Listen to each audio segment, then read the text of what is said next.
Hello there guys and welcome back to the channel. Right, so I did not upload war number 5 because I only had a handful of fights. I only had 2 fights in that war, so I'm going to be stitching together wars number 5 and 6. War number 6 is still currently ongoing, but the result is fairly clear and I'm done with all of my fights right there.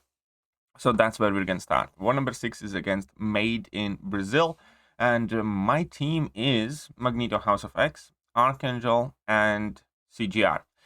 So Archangel is rank 4 and CGR is rank 3. And there's actually a funny backstory. Funny story about the whole CGR thing. But to cut it short, I kind of had to choose, or I ended up choosing in between CGR and Mr. Fantastic as my latest rank 4.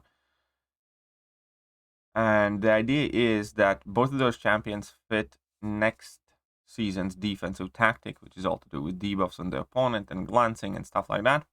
But no matter which one I ranked up, I was told that we're going to use offensively this season. And I picked Mr. Fantastic just because it's much more cheap to run him. You don't need to change the masteries, you don't need power boost and stuff like that. And the loyalty cost is a very important thing to consider these days.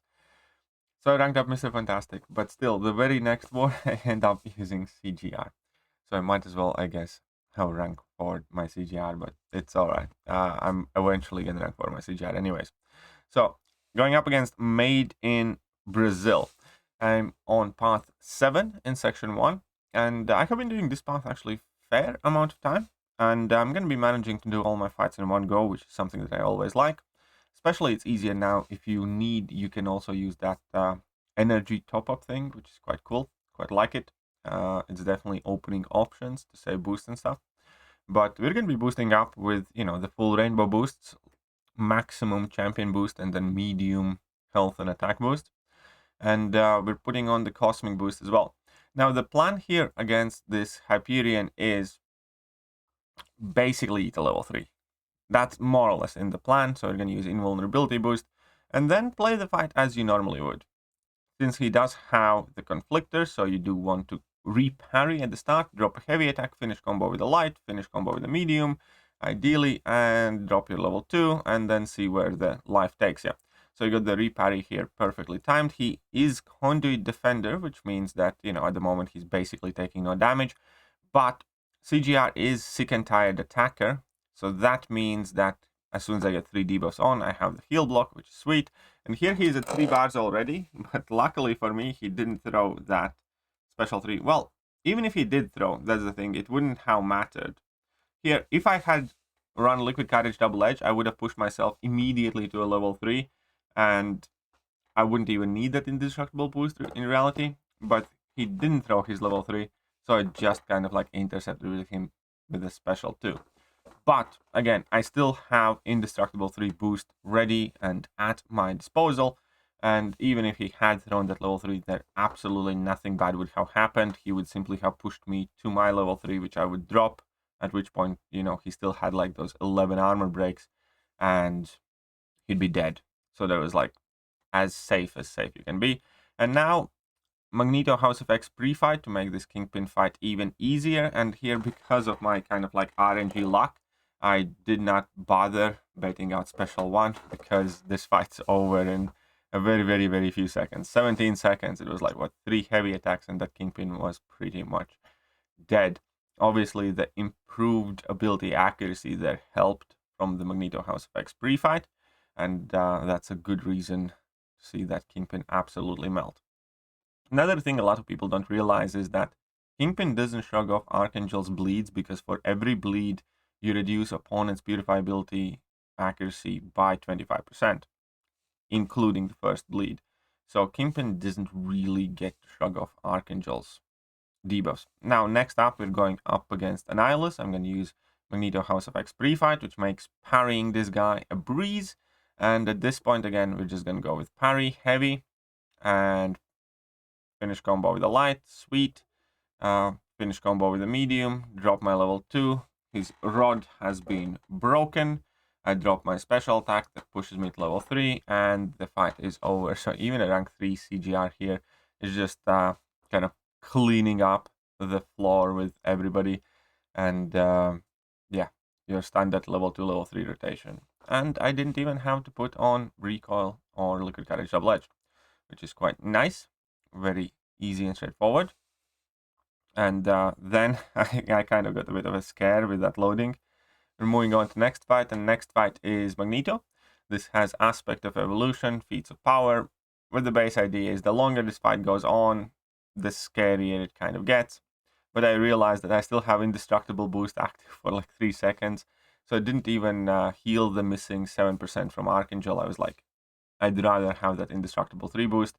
And even though Archangel is Metal Defender and he does get magnetized, his ability accuracy cannot be reduced. So in Magneto fight, it is basically a very interesting interaction where Magneto does get almost all of the magnetized bonuses, which includes his, bigger perfect block chance and the burst damage and everything else. But Archangel basically functions as normal, as you can see here. And as long as Neurotoxin is active, you can basically ignore Conduit as a tactic.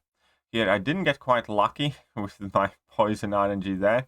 So he does have 6 bleeds and now 2 poisons. Now we get a couple of neuros back on the guy. And this fight lasted slightly longer, but still, Archangel against Magneto, absolutely no problem, as long as you're not running Liquid Courage Double Edge. Because as I mentioned, he does get all of the magnetized bonuses, including the regeneration ability reduction. So if you run Liquid Courage Double Edge and use Archangel against Magneto, you're going to be taking a lot of damage quickly. And this final fight, I'm going to give a potion to my Archangel, just to kind of be safe. Because Wong can always be kind of quite annoying. Like, Wong's always a bit of a pain. Whenever he decides to throw that heavy attack, he gains massive amounts of power, and he goes unstoppable, and it's just messy. And this mini-boss can get quite tricky as well with the whole falter shebang. But Archangel should be able to dispose of this Wong quite quickly on. First heavy attack, we get like a perfect RNG of 4 bleeds. Now, unfortunately, there I miss a parry and then I eat a combo. But it's okay because we still have the 4 bleeds, couple of poisons. So we can see that I have 4 bleeds, 4 poisons, and 2 neuros. Unfortunately, he decided to throw his level 1, which kind of wasted all those bleeds that I had on. But since we keep heavying him, he's the one that got faltered. I got a little bit kind of like thrown off with Wong there missing me. I would have preferred if he actually connected to my block. Now, this bit was a bit dangerous because Wong was kind of like past 2 bars of power with only 2 neuros on. But I just kind of decided to push forward, and the fight finished fairly straightforward. And this was my contribution in this current war. Now, this current war is close to being finished, as we can see both of the alliances have cleared the vast majority of the lanes. 2 of our battle groups have completed pretty much everything, or everything. We only have 12 fights left. And with that, currently we are up by 6. We have only died once so far in this war, so we're having quite a good war here. And, it's extremely unlikely that we're going to butcher or blunder this one. So I think I can fairly safely say that we got this one, we won this one. Unfortunately, we did lose our war against GT40. We lost it by 1 death as well, which is like extremely unfortunate. We had a couple of blunders on our side, and I had very little to do with this war myself. And it's just, again, path 7 in the section 1. But first, I have to deal with Thing. And I'm going to be putting on Magneto House of X pre-fight on this fight. And take it with Falcon. So basically, Falcon's going to be inflicting no debuffs, so Conflictor is irrelevant. Power efficiency, if anything, is somewhat helpful in an average Thing fight. In this Thing fight, it doesn't bother you too much because he doesn't gain any extra power either. And the point is just get your lock on and start ribbing in the guy. As we can see, with lock on, you do quite a lot of damage here. With a couple of combos, we already chipped off like a third of the guy's health, pushing him to 2 bars of power. Now, this is like the only somewhat risky part of this fight where Thing's level 2 can occasionally kind of catch you, but it's fine. Now, my lock-on has expired, but he's only at like 14% health, so I'm not even really waiting for the timer to expire. I went and dropped like 2 combos there. He's at 10 charges now. Sweet. I'm going to take this on block on purpose just to finish my lock-on ability, and because I noticed it wasn't unblockable because it was at 10 charges when he threw his special, I knew I can just block it and yeah, finish it quickly.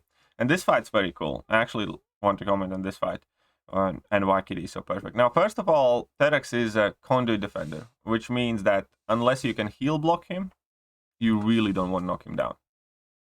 You get 1 free knockdown because the first debuff they are getting is shock debuff, so you can knock them down once, but after that, it's going to get annoying.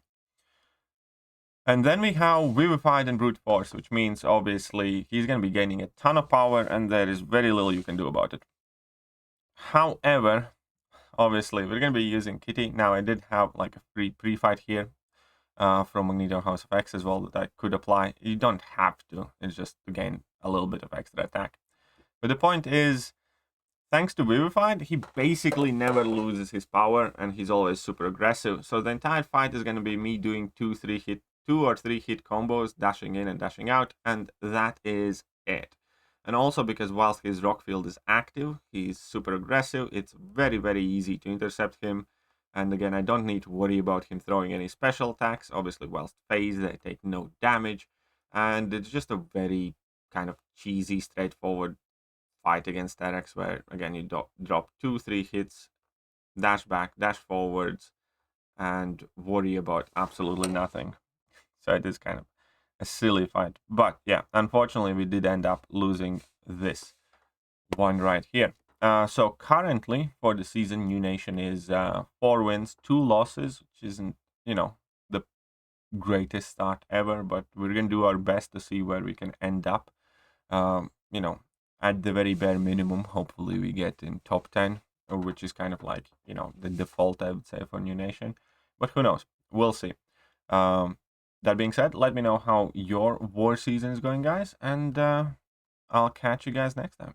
See ya.